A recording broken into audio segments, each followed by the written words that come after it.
formative years, and what makes you you? I started preaching in Brooklyn, New York when I was a little boy. Okay. In the Pentecostal church, I was a boy preacher. And when I was 12, I became involved in civil rights, which was 69, really. It was not even the 60s.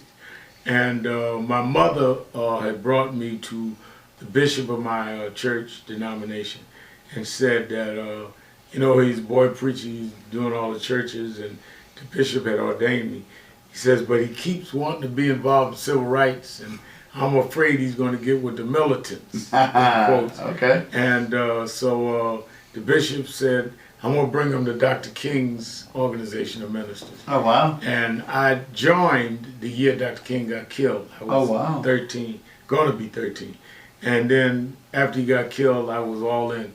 And Jesse Jackson was the national head of that division. He made me his youth director, so I grew up, and I've been in it ever since. I've done nothing all my life with ministry and civil rights. Wow. So at a very early age, you got involved with civil rights. What was your first personal bout with facing or confronting racism, your first personal experience? When I was a kid, around 8 or 9, my parents, I was born and raised in the South, in the North, in New York. My parents were from the South. So my mother was from Alabama, and my father was from Florida. And my father was a successful businessman, so every year he could buy a new Cadillac. And he would drive to Alabama and then Florida during the Christmas break. Nice. And we visit my grandmother on both sides. Grandfather was dead on my mother's side, but my father's side. My father, before he went into, he was, like I said, he owned a store, he owned real estate, and he had a construction company. Before that, he was an amateur boxer, and he was very, you know, muscular, very fit. So I thought my father was the ultimate unbeatable guy. Yeah. We're driving south, and he stops. I'm 8 or 9. I'm in the back of the Cadillac with my sister. He stops at a store in the middle of North Carolina to get us hamburgers.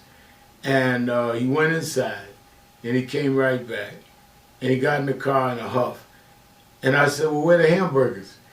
And he didn't say anything for about a mile, and he had to admit that they wouldn't sell food to blacks. Wow. And the thing that got me, Tom, more than anything, was I never saw my father, the fighter who could, you know, I'd tell all the kids in the neighborhood, my father can beat yours. To see my father humiliated and couldn't do anything, it changed my whole perception of him. And I think as I got older, people never understand the humiliation of seeing your parents emasculated in front of you because of the color of their skin. It's something that affects your psyche that never leaves. So you took action. So you have been a lifelong civil rights advocate, and you're a legend in New York, let's be candid, and throughout the country, if not the world. In the 80s, it's kind of fast forward to the 80s, it's kind of my generation. A lot was going on. I remember back then with Yusuf Hawkins, and very recently, supposedly, Joey Farmer spoke out and said it wasn't me, because 30 years later.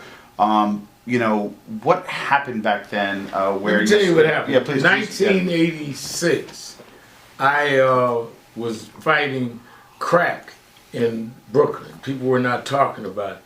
And I had a youth group. And I said that everybody knows where you can get crack. And you could go to the local corner store, put the money down on the counter, and they put the crack through like if, you know, you was ordering a cup of coffee. Wow. So I started, what became very well known at the time, I started having reporters meet me and some of our young people. And we'd send the reporters and a kid, one reporter and a kid, they go to a local corner store